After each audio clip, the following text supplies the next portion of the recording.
Hey, read through the word. Today is March 7th, and this lesson is called 1 in a Million. Man, we are at this place. Don't you love today's readings? Numbers, numbers, and numbers. Everywhere numbers. So, and you know me, I'm not the math person, but numbers always mean something very interesting. So, we're going to take a look at our readings today, some numbers, a few places, and what we need to slow down. Remember I said we see numbers. Let's slow down and think about what we're reading. Because there's a deeper lesson here than, boy, there's a whole bunch of numbers here. And I don't like numbers, so let's just skip it. No, let's slow down and look. So first off, I have got to mention this. I'm not really going to talk a lot about it, but at the beginning of this lesson is in the beginning of Numbers 26. Remember how we talked about with Balaam and Balak, and that God reaches in, saves them, and then the next thing they go out and cheat on him with Baal, and Phinehas comes in and go read that. If you've skipped over it, slow down and read it and see what it's saying. It's a rated R. It's one of those I've had to explain with adults before. How did that happen? I said, I need you to slow down and think about it, and you'll get it. And it's always like, oh. I'm like, yeah, okay. So they are cheating on God. And then all of a sudden, we have our favorite. That's why it's called the Book of Numbers. It's another census. So I want us to look at it, because this is where I am taking our lesson from today. It is Numbers chapter 26, verses 64 and 65. Not one person on this list had been among those listed in the previous registration taken by Moses and Aaron in the wilderness of Sinai. And we'll talk about that. For the Lord had said of them, they will all die in the wilderness. Not one of them survived, except Caleb, son of Jephunneh, and Joshua, son of Nun. Okay, so let's take a look and see what we're looking at. So here we are. What you have read through all of those numbers is a new census for a new generation. Now, the census we read last week would have been the census of Numbers chapter 1. And so now from Numbers 1 to Numbers 26, there have been 38 years passed since that census. So here we are. We'll talk about a little bit for where we are. We're 39 years out of the Exodus. So every Israelite over the age of 20, except Joshua and Caleb, and at this point Moses, had died. Actually, Moses writes a psalm about this. Can you imagine what it's like to watch that many people die every day in the wilderness? That you have basically, as we look the number, have replaced everybody that stepped out of Egypt over the age of 20. And they're gone. And the amount of people that died daily over the past 38 years. So, and I'll reference that in our notes for the psalm. But, so, of any of this thing, this is the biggest miracle in the wilderness shown here. The people have moved from one land to another. So we've gone out of Egypt into the wilderness, and we're preparing to take the land that God's promised. They moved from one land to another. An entire generation, adult generation, had died. Those ages 20 and older died. All of them are gone. Everyone who walked out of Egypt will not walk into the promised land. And yet, they all maintain the same spiritual direction. Now, we see that they're a stiff-necked people, as God will call them. But the tabernacle's still on the move, God's still on the move, and they're still following.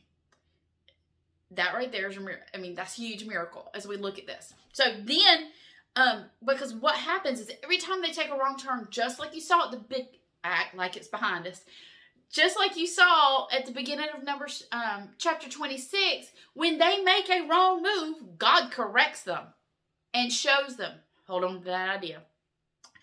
So what we see is all throughout that time, God has worked in small and quiet ways for his long-range plan.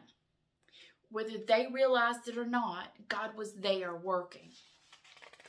So, we're going to look at the actual numbers. So, this is what I want us to look at. Out of approximately 2.4 million people. Now, there is huge uproar in the whole numbers things with Israel. Was Israel large?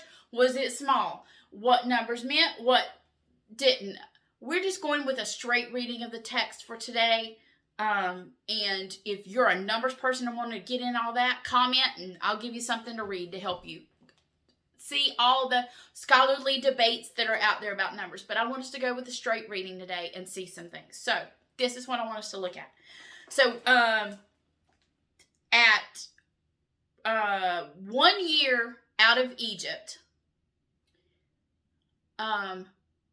after they had been out for a year is when the tabernacle comes. And so that's it. So in Exodus 38:26 and also in Numbers 1:46, we get the number of 603,550 fighting men. That's the number. And so if you extrapolate that and take wives, children, all that, that's how we get to around 2 million people. And so then when we do our number is our new number. Here we are, 39 years later, after everything's occurred, and 38 years since the last census, you have 601,730, and that's from Numbers 26:51. Okay. Lisa, all these numbers, what in the world? Okay, I want us to look at this. So you've got 2 million people. Now, as some of you might have heard, Priscilla Shire says this, and I really like this. It is true. Out of 2 million people who walked out of Egypt, only 2 of those will walk into the promised land. Does that mean that God didn't rescue and save the rest of them? No, it doesn't. He did. There were only 2 that followed the leading of God into the land of promise and life with him. So the statistic there is 1 in a million were faithful. So remember how I tell you a lot of these times we look in the Old Testament and see a physical picture of a spiritual truth, and that Paul will explain to us. That's what the letters are for. They're to explain to us how Old Testament is revealed in Jesus Christ, and then how we live those truths out. So, and if you're here for 5 seconds or longer, you'll hear of my great love of the book of Romans, the Paul's letter to the Romans.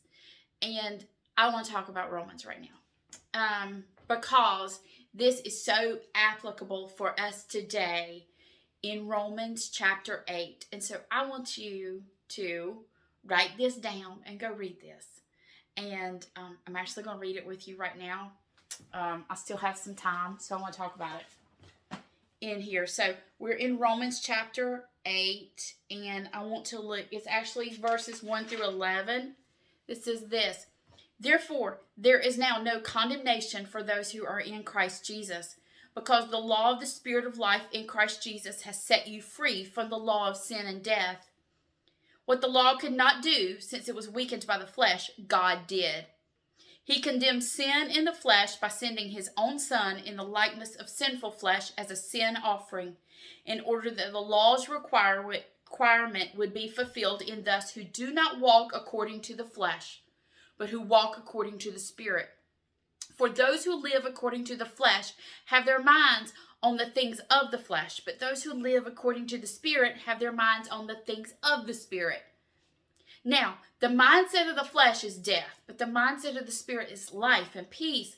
And the mindset of the flesh is hostile to God because it does not submit to God's law. Indeed, it's unable to do so. Those who are in the flesh cannot please God. You, however, are not in the flesh. You're in the Spirit. If indeed the Spirit of God lives in you, if anyone does not have the Spirit of Christ, he does not belong to him. Now, if Christ is in you, the body is dead because of sin. But the Spirit gives life because of righteousness.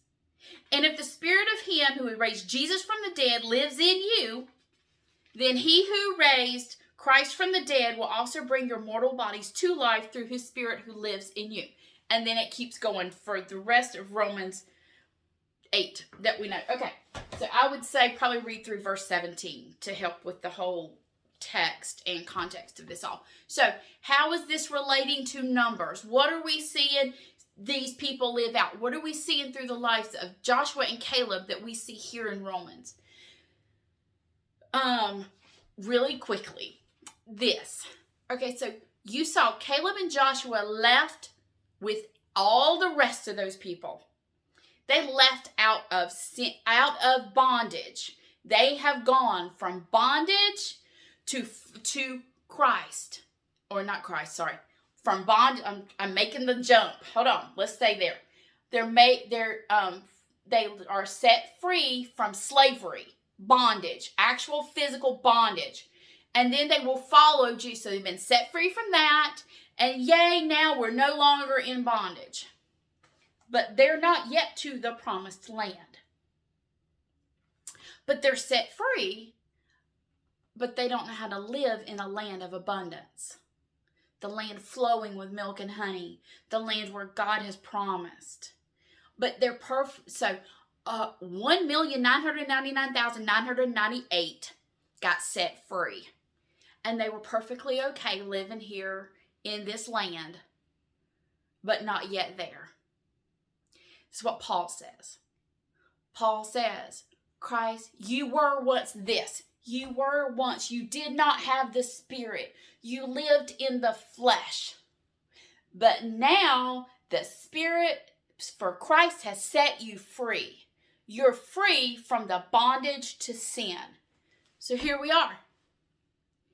And I think 1,999,998 of us will live our life right here and be perfectly fine. We've been set free from that. But you know what? God has another step. So it's okay to know we're no longer in the flesh. And we had not the Spirit. Now we have the Spirit. But you know where we need to go? Where the Spirit has us. Where we follow. The Spirit lives within us and guides us through everything. That I came that they might have life and have it more abundantly. That's it. That next step.